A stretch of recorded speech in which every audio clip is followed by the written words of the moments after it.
तो दोस्तों कैसे हैं आप। स्वागत है आपका हमारी आज की इस नई वीडियो में। तो दोस्तों जैसा कि आपको हमने अपनी पिछली वीडियो में आपको पोटेंशियल एनर्जी के बारे में बताया था और पोटेंशियल एनर्जी का फॉर्मूला भी हमने डिराइव किया था और वहां से एक हमने ग्राफ भी बनाया था जिसको हम बोलते हैं पोटेंशियल एनर्जी कर्व। ठीक है, और वो जो इक्वेशन होती है ½ वो एक पैराबोलिक इक्वेशन होती है, इसलिए जो ग्राफ बनाते हैं हम पोटेंशियल एनर्जी और डिस्प्लेसमेंट का वो पैराबोलिक होता है। तो ये हमने अपनी पिछली वीडियो में पढ़ा था। आज हम पढ़ते हैं work done by non conservative forces. तो देखिए, जैसा कि हमने कंजर्वेटिव जो फोर्सेस देखे थे उसका वर्क डन हमने देखा था कि किसी भी क्लोज्ड लूप में जो work done by conservative forces होता है वो 0 होता है। ठीक है, तो नॉन कंजर्वेटिव फोर्सेस के केस में देखते हैं। देखिए, ये चीज तो हमें क्लियर होनी चाहिए कि यहाँ पर वर्क डन नॉन जीरो आएगा। ठीक है, क्योंकि यहाँ पर कुछ ना कुछ डिसिपेशन ऑफ एनर्जी होगा। टोटल एनर्जी जो होगी सिस्टम की वो कंजर्व नहीं रहेगी, तो यहाँ से वर्क डन भी 0 के इक्वल नहीं आएगा, नॉन जीरो आएगा। तो चलिए इसको शुरू करते हैं, देखते हैं हमारा रिजल्ट क्या आएगा। ठीक है, और इसको हम कैसे डिराइव करते हैं। तो चलिए शुरू करते हैं। तो देखिए, जैसा कि हमने वर्क एनर्जी थ्योरम से देखा था कि work done is change in kinetic energy. ठीक है, और जैसे कि आपको हमने बताया था कि किसी किसी बुक में काइनेटिक एनर्जी को T से भी डिनोट करते हैं, तो इसको ऐसे भी हम लिख सकते हैं। ठीक है, मतलब एक ही है कि work done is equal to change in kinetic energy. ठीक है, और कंजर्वेटिव फोर्सेस के केसेस में हमने ये देखा था कि जो वर्क होता है उसको हम ऐसे लिख सकते हैं कि नेगेटिव ऑफ पोटेंशियल एनर्जी। ठीक है, मतलब जो पोटेंशियल एनर्जी डिक्रीज हो रही है उसको हम वर्क डन के इक्वल कर सकते हैं, वही हमारा वर्क डन हो जाएगा। तो work is equals to minus change in potential energy. ठीक है, ये जो नेगेटिव साइन है ये डिक्रीज को शो कर रहा है कि पोटेंशियल एनर्जी डिक्रीज हो रही है। ठीक है, और ये देखिए फर्स्ट इक्वेशन ये थी, ये सेकंड इक्वेशन थी, तो इन दोनों इक्वेशन से हम चेंज इन काइनेटिक एनर्जी को लिख सकते हैं। Change in kinetic energy is equals to negative of change in potential energy. ठीक है, तो यहां से अगर हम क्लियरली देखें तो यहां से हम law of conservation of energy को देख सकते हैं कि यहां पर कंजर्वेटिव फोर्सेस के केसेस में law of conservation of energy follow हो रहा है। ठीक है, हम अप्लाई कर सकते हैं इस केस में। अभी कंजर्वेटिव की बात कर रहे हैं, यहाँ पर धीरे धीरे नॉन कंजर्वेटिव की बात भी करेंगे। कंपेयर करते हुए चलेंगे तो आसानी रहेगी समझने में। ठीक है, तो देखिए यहां से हम इस इक्वेशन को हम क्या कह सकते हैं, change in kinetic energy is equal to change in potential energy. ठीक है, तो अगर हम इस पोटेंशियल एनर्जी को यहां पर ले आए, ठीक है, तो ये क्या हो जाएगा, change in kinetic energy plus change in potential energy is equal to 0। मतलब change in kinetic energy plus potential energy is equal to 0, ऐसा हम लिख सकते हैं। और इस स्टेटमेंट के बाद हम ये लिख सकते हैं कि kinetic energy plus potential energy, ठीक है, इज इक्वल टू कितनी, वो टोटल एनर्जी होगी, तो वो एक कांस्टेंट है क्योंकि चेंज जो हो रहा है, change in kinetic energy plus potential energy, इसको लिख सकते हैं चेंज इन टोटल एनर्जी, है ना। ये ई यहाँ पर टोटल एनर्जी को डिनोट कर रहा है उस सिस्टम की, इज इक्वल टू 0। अब अगर चेंज इन टोटल एनर्जी 0 है, इसका मतलब कि एनर्जी कांस्टेंट है, हम ये लिख सकते हैं। और ई को हम क्या कहते हैं, total mechanical energy of the system, उस सिस्टम की टोटल मैकेनिकल एनर्जी, मतलब kinetic energy plus potential energy. ठीक है, तो यहां से हम ये लिख सकते हैं कि kinetic energy plus potential energy is equals to E and which is a constant, मतलब एनर्जी कांस्टेंट है उस सिस्टम की। यहाँ पर कंजर्वेशन ऑफ एनर्जी अप्लाई कर सकते हैं कंजर्वेटिव के केसेस में।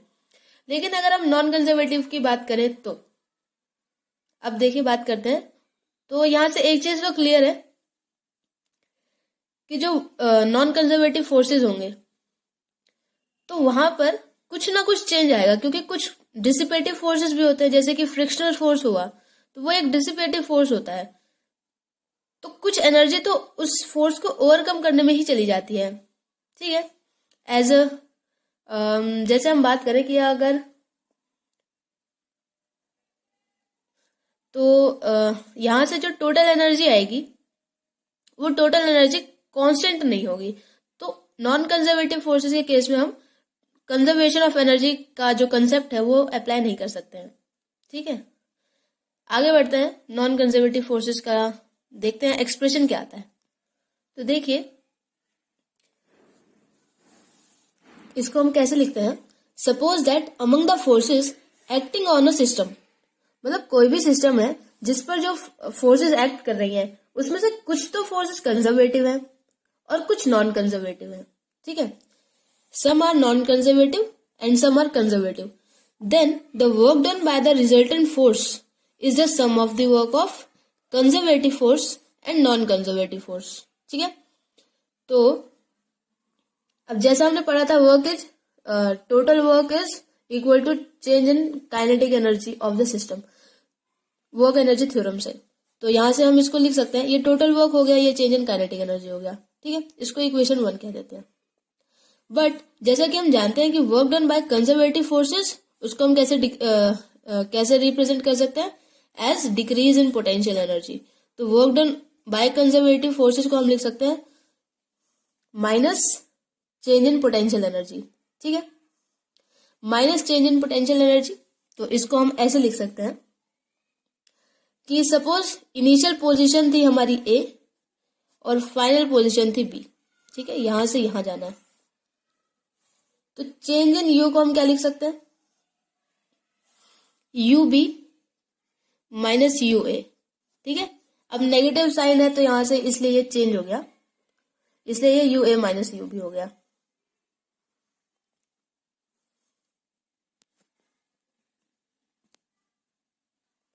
तो इसलिए U A minus U B हो गया, ठीक है। और इसको हम क्या लिख सकते हैं, minus U B minus U A. अब यहां से अगर हम देखें तो इस इक्वेशन में अगर हम पुट कर दें work done by conservative forces को, अगर हम लिख दें ऐसा, अगर हम यहां पर लिख दें minus change in potential energy plus work done by non conservative forces is equal to change in potential energy, ठीक है।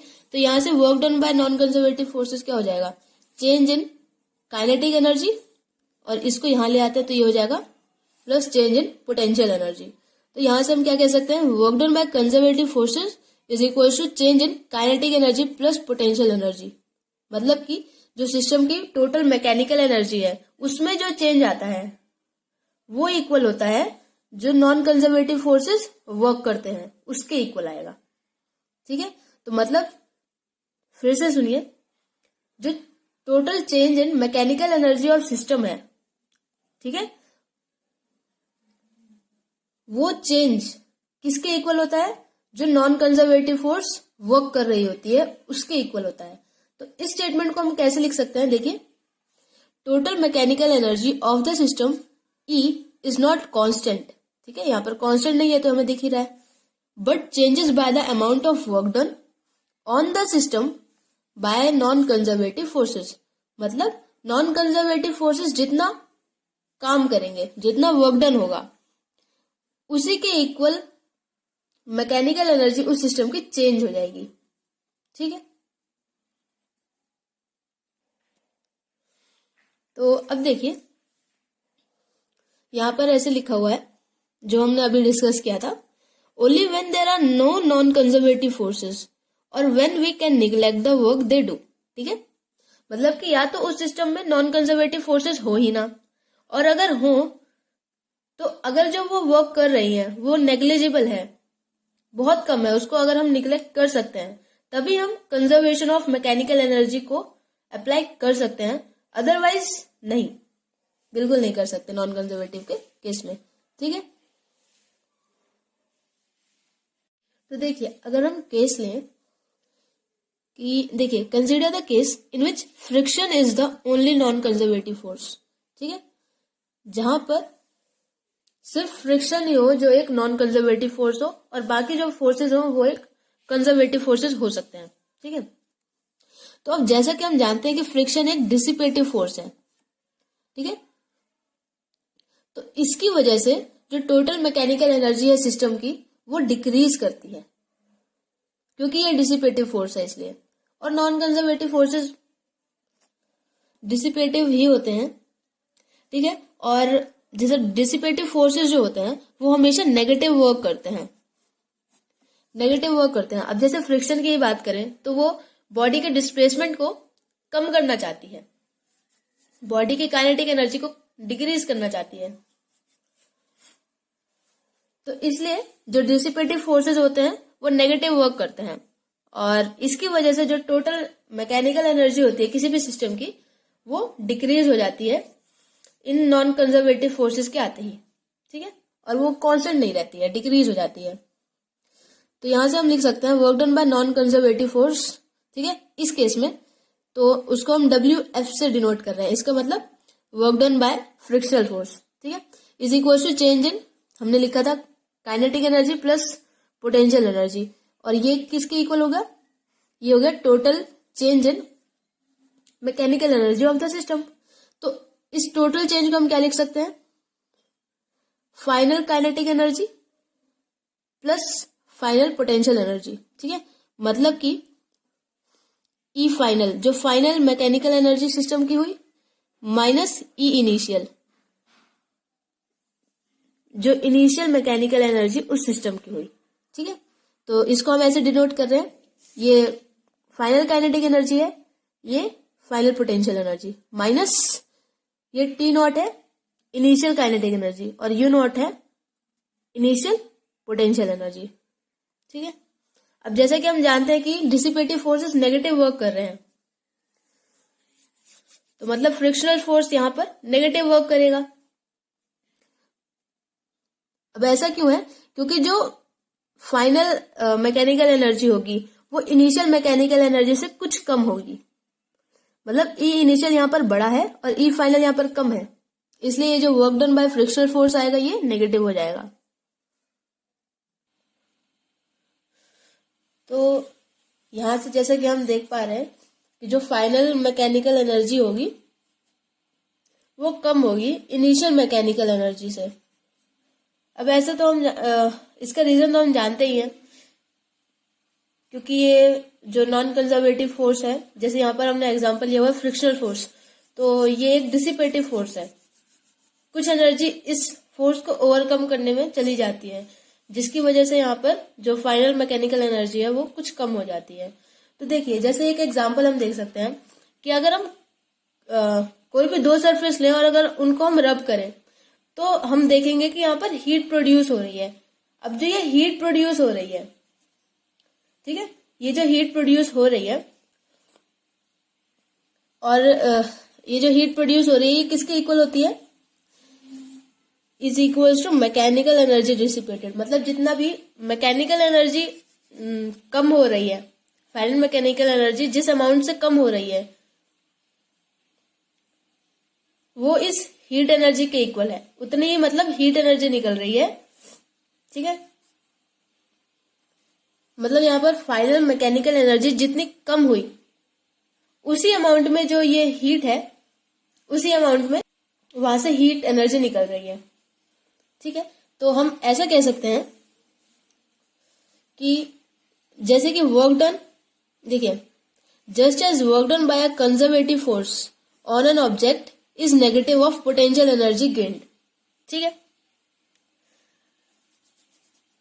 उसी तरीके से हम क्या कह सकते हैं, उसी तरीके से हम कह सकते हैं कि work done by frictional force on an object is the negative of heat energy gained, is the negative of heat energy gained. देखिए, इसको फिर से समझिए, जैसे कि हमने पहले से पढ़ा हुआ है कि work done is equals to minus negative of change in potential energy conservative forces के लिए। ठीक है, तो उसी तरह जो work done by frictional force है, मतलब एक नॉन कंजर्वेटिव फोर्स है, वो इक्वल हो जाएगा किसके, negative of heat energy gained. ठीक है, तो इसको हम कुछ इस तरीके से लिख सकते हैं कि heat energy produced is equal to work done by object.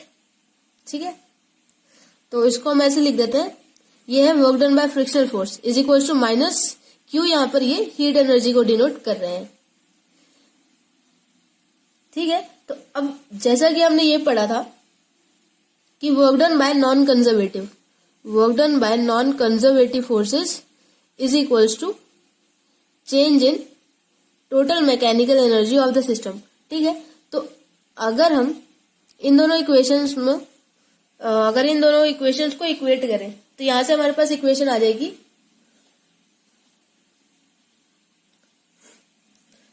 Minus Q is equals to delta E. मतलब कि हम ऐसा कह सकते हैं कि जो हीट प्रोड्यूस हो रही है वही इक्वल है change in total mechanical energy of the system. मतलब अगर हमें किसी क्वेश्चन में हीट एनर्जी फाइंड करनी है तो अगर हम यहां से ये फाइंड कर पाए कि टोटल मैकेनिकल एनर्जी किस अमाउंट से चेंज हो रही है तो वही हमारी हीट एनर्जी है। तो यहां से हम ऐसा कर सकते हैं,